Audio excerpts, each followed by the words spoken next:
The Apple Watch is a huge release for the company. It's the first new product they've made since the iPad and the death of Steve Jobs.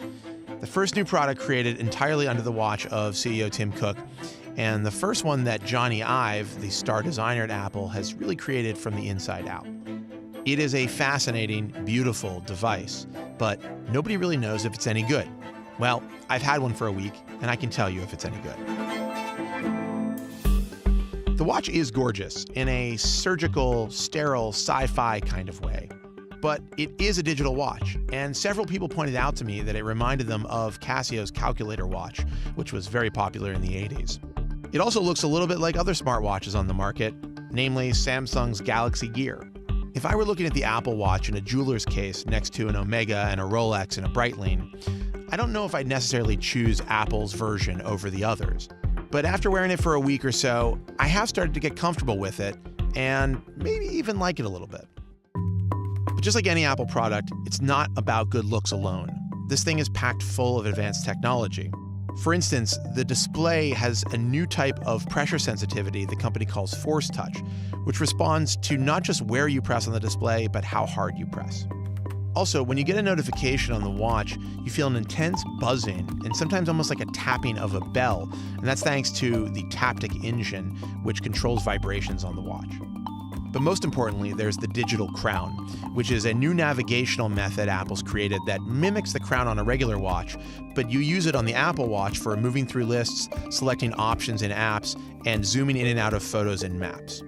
It's a pretty incredible package, and in my opinion, the most advanced piece of wearable technology you can buy right now. But of course, the Apple Watch is also a watch, and it does the job of telling you the time, just sometimes not when you want it to. You see, there are sensors in the Apple Watch that tell it when to turn on the screen and when to turn off the screen. Sometimes when you bring it up to your face to check on the time, it works perfectly, but every once in a while, it doesn't turn on. And that can be completely maddening when you just want to know what time it is. Fun fact, Apple uses something called Coordinated Universal Time to keep all of its watches in sync. It's extremely precise, and if you're in a room full of Mickey Mouse faces, all of the Mickey feet are tapping in sync. But of course, the watch is more than a watch. It's actually really powerful, but learning how to use it can take a little time. That's for two reasons. The first is that there's just a lot of new ways to interact with the watch, like the digital crown. The second is that the watch extends and sometimes replicates the functions of your phone. At first, I was having a kind of internal battle over whether I should check a notification on the watch or on the phone, but that got better with time. Just like the phone, the watch gets every notification that comes through to you. That means every email, every text message, every Twitter message pings the watch the way it pings your phone. If you're really busy and you're talking to people a lot, that becomes overwhelming really fast. What I realize is that you really have to cull your notifications and think about what's most important. Eventually, I got to a place where only the most important notifications hit my watch and everything else went to the phone. In some ways, and I'm sure Apple would not love to hear this, the watch is sort of a miniature phone on your wrist. You can make calls with it, you can send text messages with it, you can get navigation on it. In fact, it does a lot of what your phone does. But there are a few features that are brand new to the watch and brand new for Apple.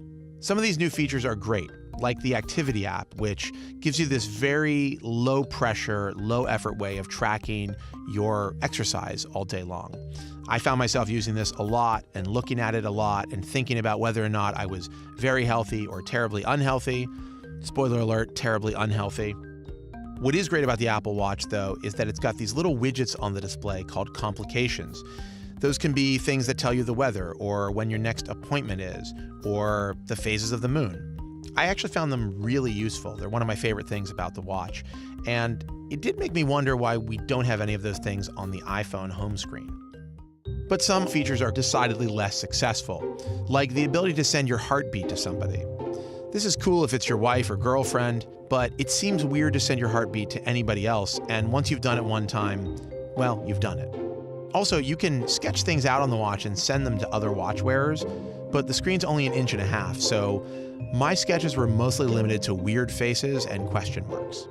Apple's also introduced a set of 3D animated emojis, which I'm sorry to say are less expressive and interesting than regular old emojis.